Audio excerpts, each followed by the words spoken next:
Bismillahirrahmanirrahim. Innal hamda lillah. Allahumma salli wa sallim wa barik ala sayyidina Muhammadin ibni Abdillah wa ala alihi wa ashabihi wa man nasarahu wa tabi'ahu wa wala. Wala haula wala quwwata illa billah. A'udzu billahi minasy syaithanir rajim. Wa qul ja'al haqq wa zaqal batil. Innal batila kana zahuqa. Yauma yaqumur ruhu wal malaikatu shaffa. La yatakallamuna illa man adzina lahu rahmanu wa qala shawaba. Sadaqallah wa sadaqa Rasulullah sallallahu alaihi wasallam. Hadirin jamaah Masjid Jami Al-Husna, mudah-mudahan kita semua dirahmati Allah Subhanahu wa taala. Sebelum kita lanjutkan taklim kita baca satu surah Al-Fatihah untuk saudara-saudara kita yang sedang sakit ya. Doakan saudara-saudara kita yang sedang sakit, baik yang kena COVID maupun sakit yang lainnya. Ya Allah, kami mohon bihaqil Qur'anil azim. Ya Allah, kami mohon bibarakati suratil Fatihah wa asrariha wa anwariha. Khusus penyakit saya ya Allah, angkat dan sehatkan, panjangkan umur saudara-saudara kami yang sedang sakit ya Rabb. Ala hadhihi niyya wa likulli niyatin salihah, ala niyati syifa والصحة والعافية وطول العمر وإلى حضرة النبي محمد بن عبد الله صلى الله عليه وآله وسلم. الفاتحة. أعوذ بالله من الشيطان الرجيم. بسم الله الرحمن الرحيم. الحمد لله رب العالمين الرحمن الرحيم مالك يوم الدين إياك نعبد وإياك نستعين اهدنا الصراط المستقيم صراط الذين أنعمت عليهم غير المغضوب عليهم ولا الضالين. رب اغفر لنا ولوالدينا آمين. Hadirin keluarga besar Jamaah Masjid Jami Al-Husna, ibadah haji telah berlalu. Jadi orang yang melaksanakan ibadah haji tahun 2021 sebanyak 60.000 telah selesai. Sudah selesai. Artinya ibadah haji yang telah dilaksanakan oleh sebanyak 60.000 jamaah sudah selesai. Oleh karena itu pemerintah Saudi Arabia membuka kembali pelaksanaan ibadah umroh, membuka kembali pelaksanaan ibadah umroh, otomatis dengan peraturan yang sangat ketat.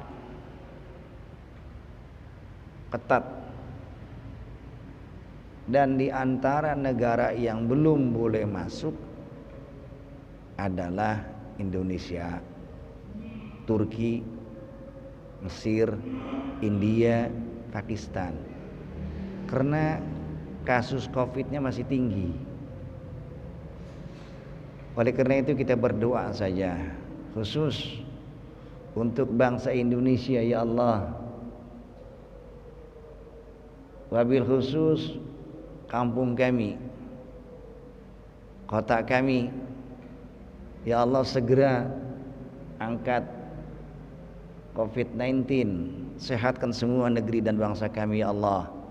Sehatkan ya Allah bangsa kami semua yang ada di Indonesia dari virus corona, bahaya daripada COVID-19. Sehatkan semua, panjangkan umur ya Allah. Yang sedang sakit di rumah sakit segera ya Allah sehatkan, panjangkan umurnya. Yang sedang di rumah isolasi mandiri segera ya Allah angkat penyakitnya, sehatkan badan dan panjangkan umurnya. Ala hadhihi niyyah wa ila hadratin Nabi Muhammad ibni Abdillah sallallahu alaihi wasallam. Al-Fatihah. A'udzu billahi minasyaitonir rajim. Bismillahirrahmanirrahim. Alhamdulillahirabbil alamin arrahmanir rahim maliki yaumiddin. Iyyaka na'budu wa iyyaka nasta'in ihdinas siratal mustaqim. Shiratal ladzina an'amta 'alaihim ghairil maghdubi 'alaihim waladdallin.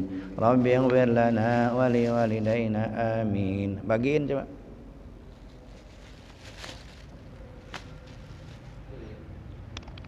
Saudara-saudara, di dalam Al-Quran itu ada yang namanya surah Al-Waqiah. Di dalam Al-Quran ada yang namanya suratul Waqiah.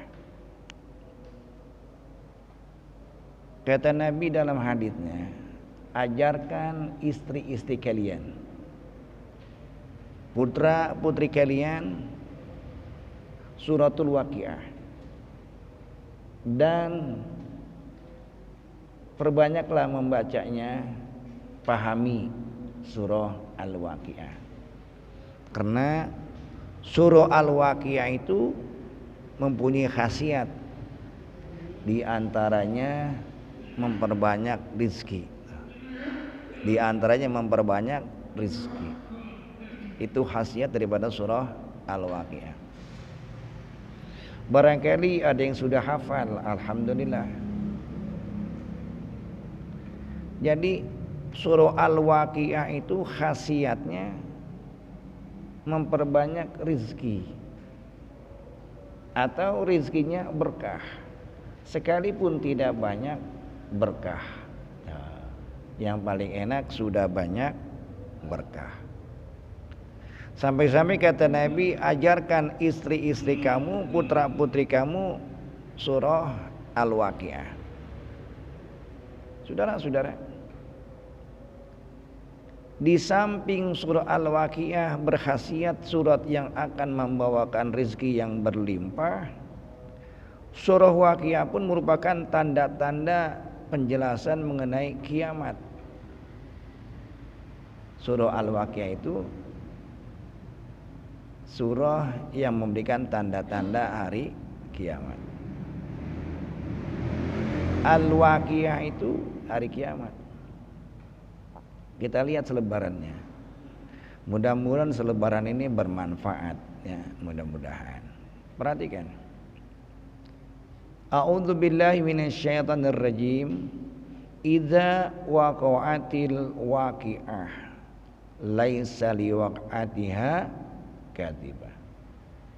Mudah-mudahan ada yang sudah hafal, ya. Idza waqa'atil waqi'ah, apabila terjadi hari kiamat nih.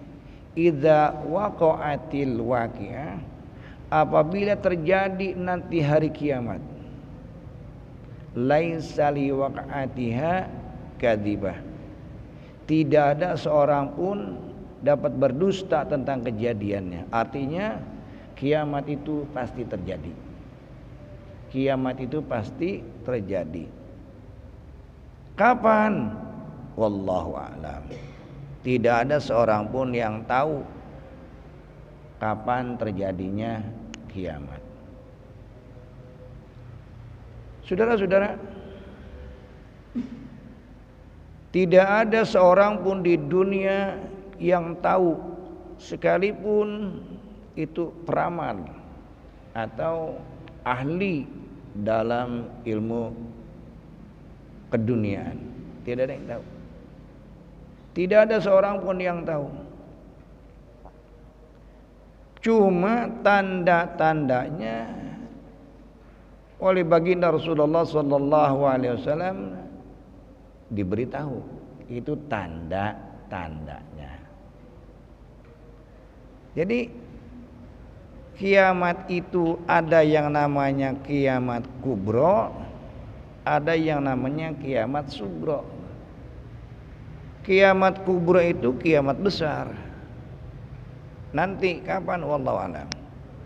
Tapi kalau kiamat sugro sekarang pun sudah terjadi, namanya kiamat kecil. Kiamat kecil, ya. Saudara-saudara hadirin jamaah Taklim Masjid Jami Al-Husna yang dirahmati Allah Subhanahu wa taala. Tanda-tanda kiamat itu sudah diperlihatkan oleh Allah. Namun sebelum hari kiamat itu datang, ada sebuah tanda-tanda yang terlihat di dunia. Di dunia. Apa tanda-tanda? Apa saja itu? Perhatikan nih. Yang pertama, tanda-tanda kiamat itu terjadi sudah nampak sekali. Pertama, banyaknya terjadi pembunuhan. Banyaknya terjadi pembunuhan. Sepertinya nyawa itu nggak ada harganya. Sekarang orang gampang sekali menghilangkan nyawa seseorang.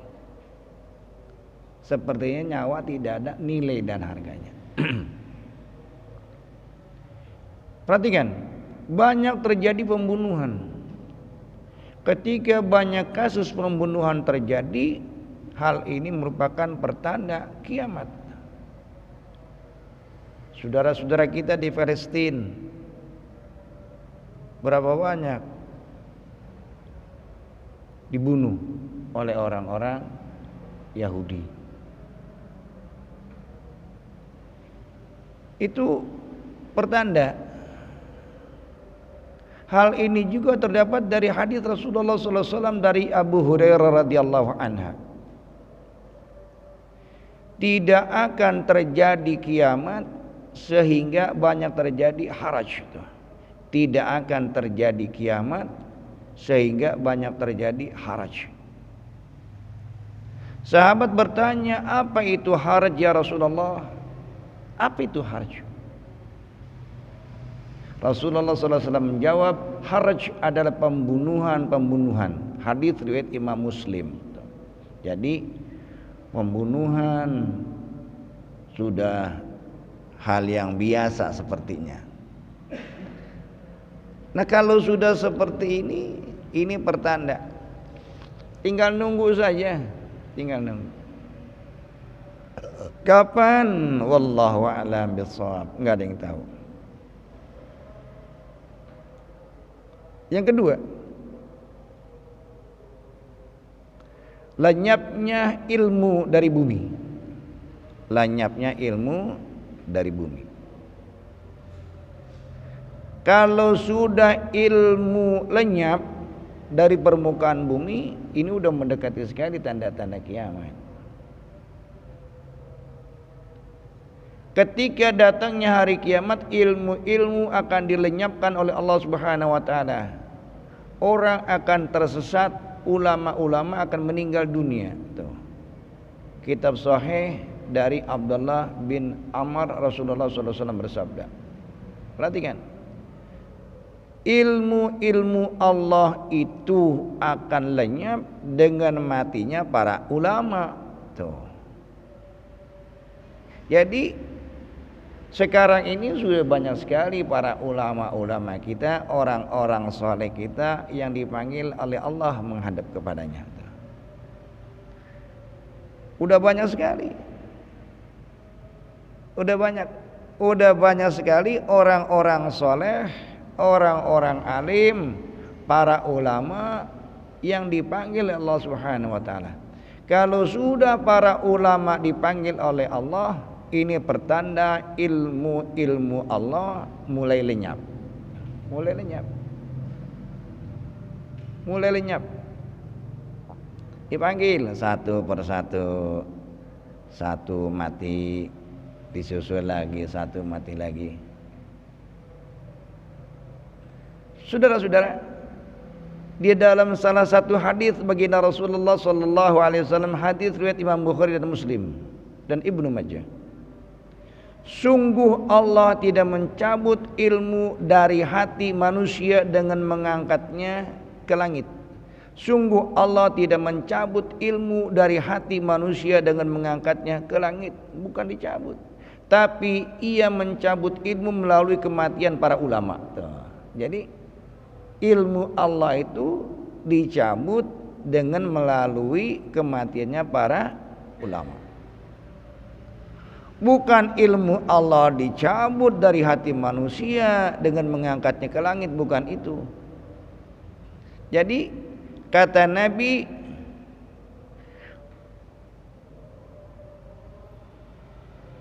tapi ia mencabut ilmu melalui kematian para ulama. Para ulama sudah banyak yang pada meninggal dunia. Udah banyak. Dulu ada Buya Dimyati di Banten. Sekarang sudah tidak ada lagi. Dulu di Jakarta masih banyak orang-orang alim meninggal dunia. Oleh karena itu digantikan dengan orang-orang yang bodoh. Kalau sudah orang-orang bodoh yang tidak punya dasar ilmu diangkat sebagai seorang pemimpin atau mufti, maka dia akan memberikan fatwanya tanpa ilmu.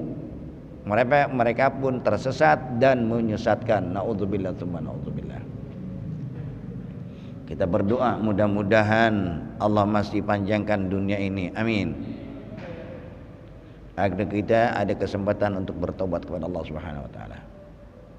Saudara-saudara, pertanda kiamat tidak terlalu lama lagi. Bukti itu di Mekah sekarang sudah bukan hal yang aneh, terowongan kota 1000 terowongan. Kalau di kita itu bikin terowongan nggak terlalu sulit. Kenapa? Karena tanahnya lunak. Kalau di sana itu betul-betul batu dibor, dibuat jalan tembus. Nah, ini kata Nabi, kalau sudah gunung-gunung di Mekah banyak yang berlubang, tanda-tanda kiamat sebentar lagi. Padahal ini 1445 yang lalu, 1442 tahun yang lalu. Terbukti sekarang. Naudzubillah tsumma naudzubillah ya Allah. Banyaknya fitnah atau hoak. Sekarang itu yang namanya bohong hal yang lumrah. Di HP itu banyak sekali berita-berita bohong yang membuat geger, yang membuat jemaah, yang membuat manusia menjadi cemas. Jadi banyaknya fitnah atau hoak. Jadi kalau sudah banyaknya fitnah dan hoak, bertebaran fitnah atau berita bohong merupakan pertanda kiamat selanjutnya. Jabir ibnu Samurah radhiyallahu anhu meriwayatkan bahwa Rasulullah SAW mengatakan, ada sebuah hadis Nabi kita Muhammad SAW, menjelang kiamat akan muncul para pendusta, waspadalah terhadap mereka. Jadi hadis riwayat Imam Muslim. Menjelang kiamat itu akan muncul para pendusta. Lihat di Google. Itu banyak sekali berita-berita bohong, atau sekarang lebih populernya hoax atau sebelum fitnah. Ada HP itu yang namanya berita bohong masih bisa dihitung. Saya di Aceh ngeri, serem, takut. Apalagi yang namanya kiamat. Itu kalau udah kiamat air laut naik, gunung-gunung pun pada longsor, semuanya turun. Naudzubillah tsumma naudzubillah. Lari sana, lari sini. Minta perlindungan Allah. Tidak ada yang bisa nolong. Jangan ngalamin. Mudah-mudahan kita semua Allah kasih sehat panjang umur. Amin. Saudara-saudara, yang keenam, banyak sekali yang menyalahgunakan amanah. Orang-orang yang dipercaya diberikan amanah namun menyia-nyiakannya termasuk tanda-tanda kiamat. Misalnya, tersandung kasus korupsi. Banyak sekali orang yang tersandung kasus korupsi. Bukan hanya di Indonesia, Di Saudi Arabia pun banyak sekali para pejabat-pejabatnya tersandung korupsi. Kalau sudah tersandung kasus korupsi, ini sudah pertanda kiamat. Kenapa? Menyalahgunakan wewenangnya. Saudara-saudara, bukti bahwa pemimpin telah menyia-nyiakan amanahnya. Hal ini dijelaskan hadis Rasulullah SAW dari Jabir radhiyallahu anhu berkata, bagaimana menyia-nyiakannya? Rasulullah SAW menjawab, jika urusan diserahkan kepada yang bukan ahlinya, maka tunggulah kiamat. Jadi kalau saja dunia diserahkan kepada bukan ahlinya, tinggal tunggu saja kehancurannya. Apapun juga sama. Tukang cucur yang bikin tukang nasi goreng, kagak bisa. Tukang nasi goreng disuruh bikin cucur, ya kagak bisa, karena bukan ahlinya. Oleh karena itu tinggal nunggu saja kapan itu kiamat terjadi. Yang pasti di dalam Al-Quran, laisa liwaqatiha kadzibah, pasti dan pasti. Idza waqa'atil waqi'ah laisa liwaqatiha kadzibah. Kapan dan kapan, wallahu a'lam bishawab. Mudah-mudahan kita semua sehat dan panjang umurnya, tidak mengalami apa yang namanya kiamat. Sekali lagi kita doakan, kita baca Fatihah ya. Kita baca Fatihah saudara-saudara kita yang sedang sakit, yang sedang terkena COVID-19 atau yang sedang isolasi mandiri. Ya Allah, angkat penyakitnya, sehatkan badannya, panjangkan umurnya. Semua saudara-saudara kami ya Allah yang sedang sakit, yang kurang sehat, sehatkan badannya, angkat penyakitnya, panjangkan umurnya. Bijahi nabiyina Muhammad ibn Abdullah wa bihaqqil Qur'anil azim wa bihaqqis suratil Fatihah wa asrari wa anwariha wa ila hadratin Nabi Muhammad ibn Abdullah sallallahu alaihi wasallam. Al-Fatihah. A'udzubillahi minasyaitonir rajim. Bismillahirrahmanirrahim. Alhamdulillahirabbil alamin arrahmanir rahim maliki yaumiddin. Iyyaka na'budu wa iyyaka nasta'in ihdinas siratal mustaqim siratal ladzina an'amta 'alaihim ghairil maghdubi 'alaihim waladdallin. Rabbighfir lana wa liwalidayna. Lebih kurangnya mohon maaf. Assalamualaikum warahmatullahi wabarakatuh.